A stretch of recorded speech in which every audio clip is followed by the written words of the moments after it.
Hello sir, welcome to social post. Hello అండి. Sir, ఇప్పుడు ఈ రోజు మార్కెట్ అనేది కొంచెం బుల్లిష్ సిచ్యువేషన్ ఉంది. సో ఈ వార్ సిచ్యువేషన్లో కూడా గోల్డ్ ప్రైస్ అనేది పెరగాలి, కానీ పెరగలేదు. గోల్డ్ ఇన్వెస్టర్స్ మొత్తం క్రూడ్ ఆయిల్ వైపు షిఫ్ట్ అయ్యారు మొత్తం.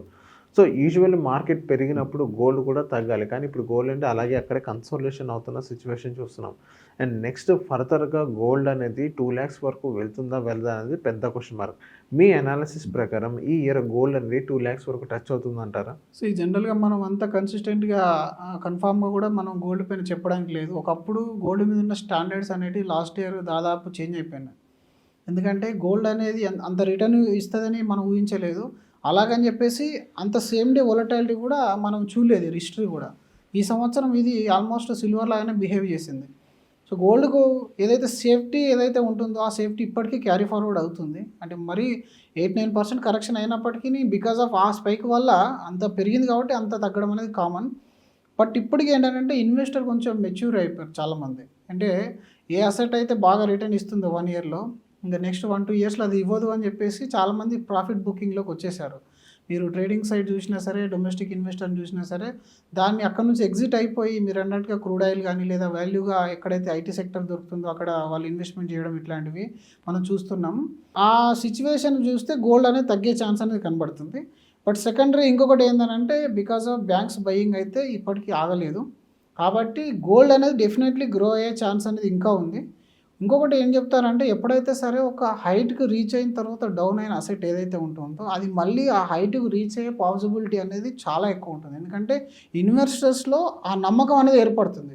ఇప్పుడు మీరు సిల్వర్ ఎంత వలటైల్ అయినప్పటికీ 390 మనం చూసాం కదా, మళ్ళీ 390 పైన ఆశ ఉంటుంది అందరికీ. కొన్ని రోజులు వెయిట్ చేస్తారు. ఇప్పటికీ అందరు సిల్వర్ నుంచి ఎగ్జిట్ అవ్వలేదు. ఏదో కొంతమంది ఆ స్పైక్లో సెల్ చేసి భయపడ్డారు తప్ప ఇంకా ఇప్పటికీ సిల్వర్లో ఎస్ఐపి చేసే వాళ్ళు ఉన్నారు, సిల్వర్లో లంసమ్ యాడ్ చేసే వాళ్ళు ఇప్పటికీ ఉన్నారు. కాబట్టి గోల్డ్లో కూడా అలాంటి ట్రెండ్ అనేది నడుస్తుంది. అండ్ ఇంకొకటి యాజ్ ఎ మ్యూచువల్ ఫండ్ విషయంలో మనం మాట్లాడినట్టయితే ఇంతకుముందు డెట్ ఫండ్స్ని వాళ్ళు సేఫ్టీ ఫండ్స్ లాగా చూసుకునేవారు. అవును. ఎందుకంటే మార్కెట్లో ఎప్పుడైనా ఆపర్చునిటీ క్రియేట్ అయినప్పుడు మనం మరీ సేవింగ్స్ అకౌంట్లో పెట్టలేము. అలా అని చెప్పేసి బాండ్స్ పర్చేజ్ చేస్తే బాండ్స్ వాల్యూ ఏమవుతుందో తెలియదు. సో మనకి డెట్ ఫండ్లో కంటే గోల్డ్ అనేది ఎప్పుడైతే ఈ ఈక్విటీకి ఆపోజిట్ డైరెక్షన్లో వెళ్ళే ఛాన్స్ అనేది ఎక్కువ చూసాం మనం హిస్టరీలో. ఇప్పుడు చాలామంది ఏం చేస్తున్నారంటే 20-25% ఆఫ్ ద అసెట్ లంసమ్ ఉంటట్టయితే దాన్ని 20% వరకు గోల్డ్లో హోల్డ్ చేస్తున్నారు. గోల్డ్ చేయడం వల్ల ఒకటి మనం ఇంటర్నేషనల్ అసెట్లో ఇన్వెస్ట్మెంట్ చేసిన ఫీలింగ్ ఉంటుంది, దాని రిజల్ట్ కూడా ఉంటుంది. సెకండ్, గోల్డ్లో ఎప్పుడైనా సరే మార్కెట్ డౌన్ అయిపోతే ఇది ఆపోజిట్ డైరెక్షన్ వెళ్ళే ఛాన్స్ మెజారిటీ ఉంటుంది. ఈ 1-2 months మీరు పక్కన పెట్టేస్తే లాస్ట్ 15 years హిస్టరీలో ఎప్పుడు మార్కెట్ పడినా సెకండ్ రేజ్ అయ్యేది గోల్డ్ మాత్రమే. ఆ గోల్డ్ ఏం చేస్తుంది, మీరు ఆ 80% పోర్ట్ఫోలియో డౌన్ అయినా ఈ 20% పోర్ట్ఫోలియో హెడ్జింగ్ లాగా పనిచేస్తుంది.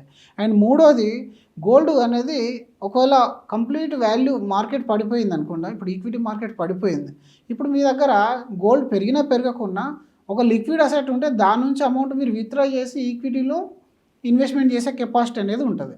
ఒకటి ఉన్నన్ని రోజులు మీకు బెటర్ రిటర్న్ ఇచ్చింది, ప్లస్ దాని నుంచి ఎగ్జిట్ అయిన తర్వాత మళ్ళీ వాల్యూ బయింగ్లో కూడా మీకు యూజ్ అయింది గోల్డ్. ఆ సిచ్యువేషన్లో కూడా ఇప్పుడు ఫండ్ మేనేజర్లో కూడా ఇప్పుడు రీసెంట్ సెబీ గైడ్లైన్స్లో కూడా ఏదైతే ఇప్పుడు ఫ్లెక్సీ క్యాప్ ఉందో 65% వరకు ఈక్విటీ ఇచ్చారో దాని తర్వాత వీట్స్ గోల్డ్లో కూడా ఇన్వెస్ట్మెంట్ చేసుకోమని చెప్పారు. రెసిడ్యువల్ పొజిషన్ అంటారు. ఇప్పుడు స్మాల్ క్యాప్లో 65-75% ఏదైతే ఉంటుందో వాళ్ళు స్మాల్ క్యాప్లోనే చేయాలి. మిగిలిన రెసిడ్యువల్ అది వాళ్ళు లార్జ్ క్యాప్లో కానీ మిడ్ క్యాప్లో కానీ పెట్టచ్చు. అక్కడ వాళ్ళు గోల్డ్ అండ్ వీట్స్లో కూడా పెట్టే ఆప్షన్ అనేది ఇచ్చారు. అంటే దీన్ని బట్టి ఏంటి, ఫండ్ మేనేజర్లు కూడా సెక్యూరిటీగా గోల్డ్ను ఇన్వెస్ట్మెంట్ చేసే ఛాన్స్ అనేది ఫ్యూచర్లో రాబోతుంది. సో అలా ఉన్నప్పుడు గోల్డ్ ఒక రకంగా ఫండ్ మేనేజర్ అని ఆల్మోస్ట్ ఇంకా బై చేయడం స్టార్ట్ చేశాడంటే ఆల్మోస్ట్ సెంట్రల్ బ్యాంక్ లాగా చేసినట్టే. ఎందుకంటే తను ఇప్పుడు పెద్ద fund manager who is having 1 lakh crore ఒక 5% బై చేశాడు అనుకోండి, ఎక్కడికి వెళ్ళిపోతుంది, అది 5,000 crores వెళ్ళిపోవాలి. అలాంటి టైంలో మళ్ళీ స్పైక్ అయ్యే ఛాన్స్ అనేది డెఫినెట్లీ ఉంటుంది. సో గోల్డ్ అనేది ఈ లెవెల్కి వస్తుందా రాదా అని కంటే ఒక ప్రాపర్ రిటర్న్ అయితే జనరేట్ చేయగలుగుతుంది. అన్లైక్ ఇంతకుముందు డెట్ ఇన్వెస్ట్మెంట్ లాగా చూడకండి దీన్ని, ఇది కూడా ఒక గ్రోయింగ్ ఇన్వెస్ట్మెంట్ లాగానే.